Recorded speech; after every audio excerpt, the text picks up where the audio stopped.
think we should explore a few...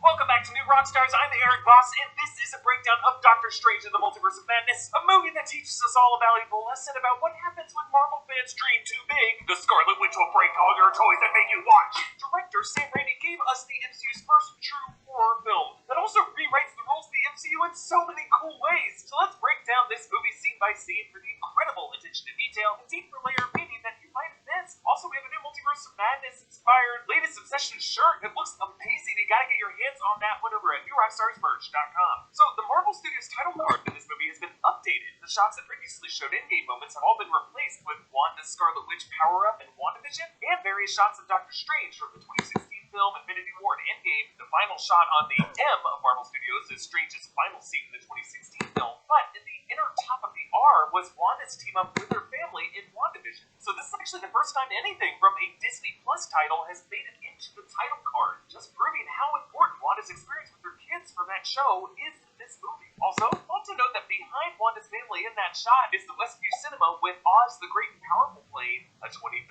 movie also directed by Sam Raimi. Oz and its witches definitely have parallels in this movie's story. I'll get to that later. The film opens in the Gap Junction as Defender Strange races with America Chavez toward the Book of Vishanti, fleeing this ribbony monster marked with runes. Later we learn a puppet marionetted by the Scarlet Witch. America Chavez is a young multiverse hopper from the comics who comes from the Utopian parallel, and you'll notice how the opening words exchanged in this film are in Spanish, underlining Chavez's role as the first Latina superhero of the MCU, as well as the first LGBTQ plus superhero. Her star emblazoned jacket has a pride flag pin on it. On her jacket is also written the phrase Amor es amor, Spanish for love is love. Now, the Book of Vishanti, also from the comics, is a book of positive counterspells, sharing its name with the seal of Vishanti, the shape formed by the window of the Sanctum Sanctorum. Now, the Gap Junction is later described as a space between universes, and here it's presented as a sacred church-like plane, but now in ruins, as if the damage already done to the fabric of the multiverse in titles like Loki and Spider-Man No Way Home have taken a toll on this place. And this week, Marvel head Kevin Feige confirmed that the multiversal crises of those titles directly set the stage for the crisis of this film. The platform with the book on it has 16 walkways converging out from it, many of them broken off. A cool way of showing how all the universes that connect to this are all back doors leading to this one book, but many of those universes and those pathways have crumbled and eroded. Now, Defender Strange seems at first like the gallant to the goofus that we've known, multilingual, only using defensive spells like freezing and binding, hair tied back in a ponytail like the chillest barista ever. But we learn the constant among all Stranges, a willingness to sacrifice friends. In this case, America. He says, "This is the only way, and in the grand calculus of the multiverse, your sacrifice before it gets cut off." Both of these lines being callbacks, linking this Strange variant to our Doctor Strange, who, after sacrificing the Time Stone to Thanos' Infinity War, told Tony Stark, "There was no other way." And recently, in Spider-Man No Way Home, told these exact words to Peter Parker in relation to the deaths of Norman Osborn and the rest being necessary. In the grand calculus of the multiverse, their sacrifice means infinitely more than their lives. But a fatally wounded Defender Strange tumbles with America through a star portal, and the camera work of Sam Raimi and director of photography John Matheson rotate in a really fun way so that we wake up with our Doctor Strange in bed having seen all of this as a dream. Now, this movie actually defines all of dreams as us seeing into the lives of our multiversal selves, a concept that has been explored in real-world metaphysics, but in the MCU poses some interesting questions. Were the nightmares Wanda gave the Avengers in Age of Ultron visions of other universes? Tony's dream that he told Pepper about in Infinity War? Last night, I dreamt. We had a kid. So real.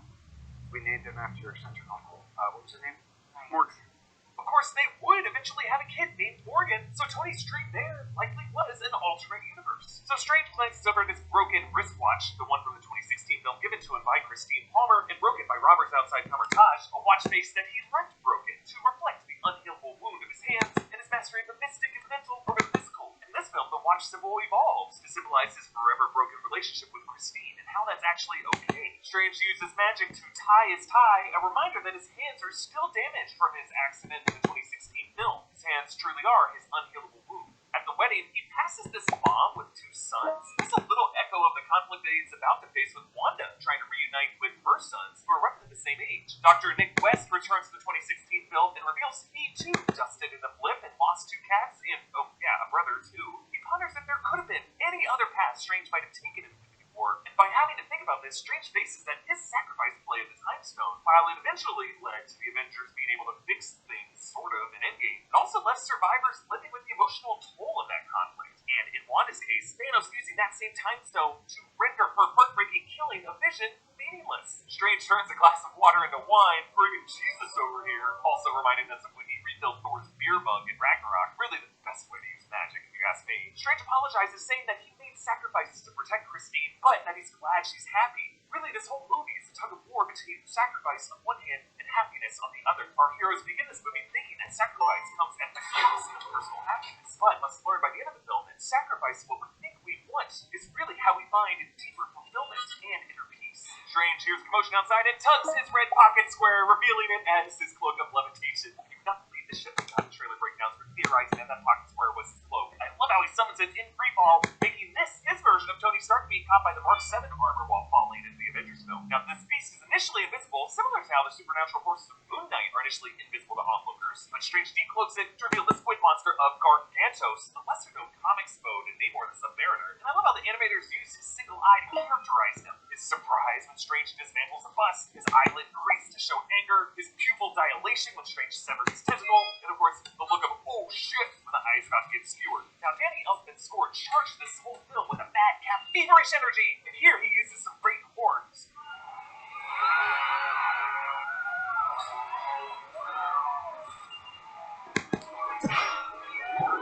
Evoking Masorgi's Night on Bald Mountain, aka the Fantasia Devil music.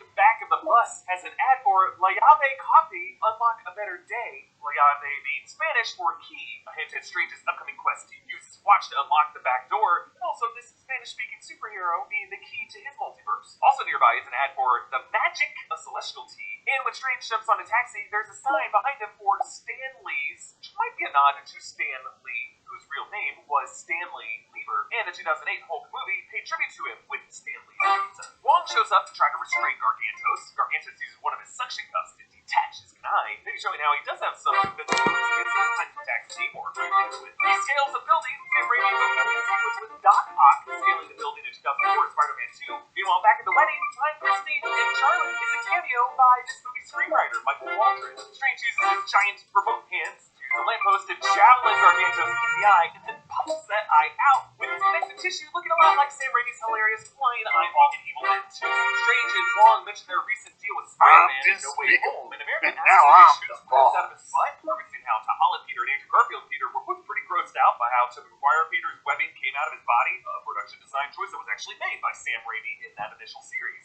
Like, does it just come out of your wrists, or does it come out of anywhere else? Only the wrist.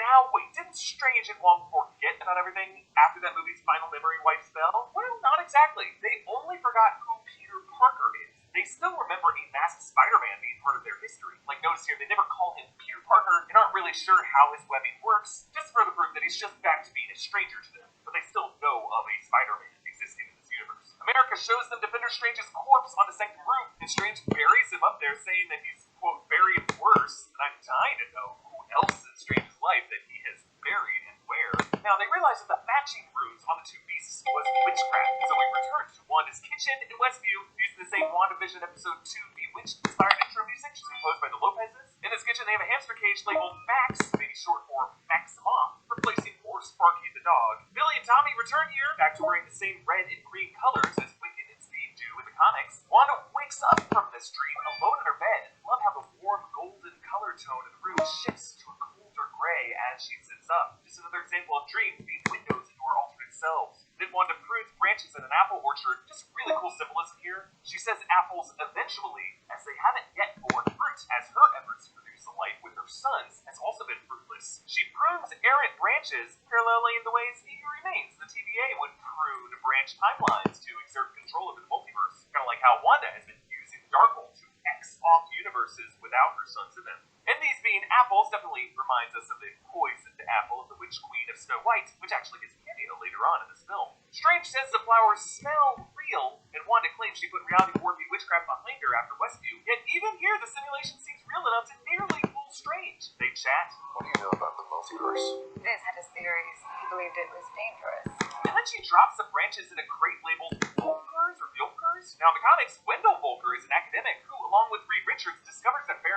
Thanos traveled back in time in a 2007 Thunderbolt story. I don't know, maybe this is on a Sokovian estate that Wanda has overtaken temporarily, somewhere close to that mountain cabin we saw her in. Wanda says there are other Avengers, and Strange mentions the Archer with the Mohawk, and several bug-themed crime fighters, of course referring to Hawkeye, Ant-Man, the Wasp, Spider-Man, and possibly now the Scarlet Scarab from Moon Knight. And he says, It's back in the lunchbox.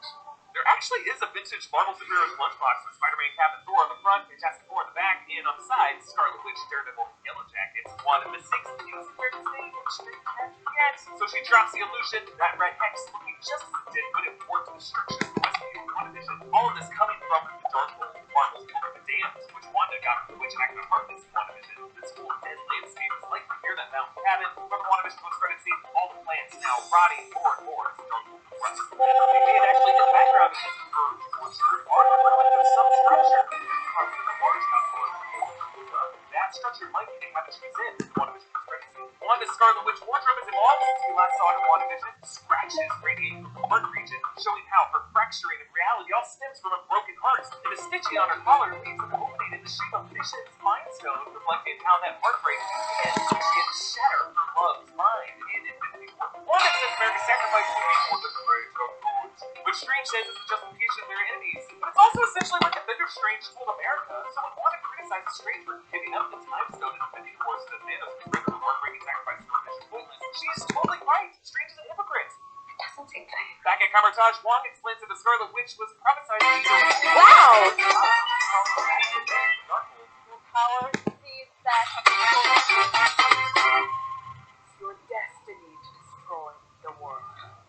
Camertage mounts its defenses. Master Revere returns to the 2016 film, and we meet Sarah, likely based on Wong's romantic partner of Sarah Wolf in the comics, and the Minotaur Sorcerer of Rinshra, also from the comics. Sorcerers from the Hong Kong and London sanctums join them. Remember, the 2016 film established the three sanctums of Earth being in New York, London, and Hong Kong. And behind that one guy, the portal to London has one of the city's signature red boats, because that always means one. Wanda arrives with a dark cloud, similar to the Wicked Witch of the West attack on the Emerald City, writing "Surrender, Dorothy, and smoke." This is another witch demanding the magic girl from another reality give herself up so she can use her in her quest to power. Actually, you can map this whole movie over the Wizard of Oz. The shots of them running along the brick road, Defender Strange being the brainless scarecrow who is wobbling around puppeted, Our Strange, the heartless Tin Man who cuts, Wong, the lion who gets his nerve, the Illuminati, of course, the great and powerful Oz, ultimately proving to be total liars, Variant Christine, Linda the Good Witch, who ultimately teaches Strange that there is no place like his home reality. I mean, The Wizard of Oz is one of the coolest, scariest, and most visually inventive films of all time. Any multiverse movie is right to follow his lead. Wanda probes the Camertage barrier, and then finds a sneak your way in by whispering into the mind of one sorcerer, similar to how she did.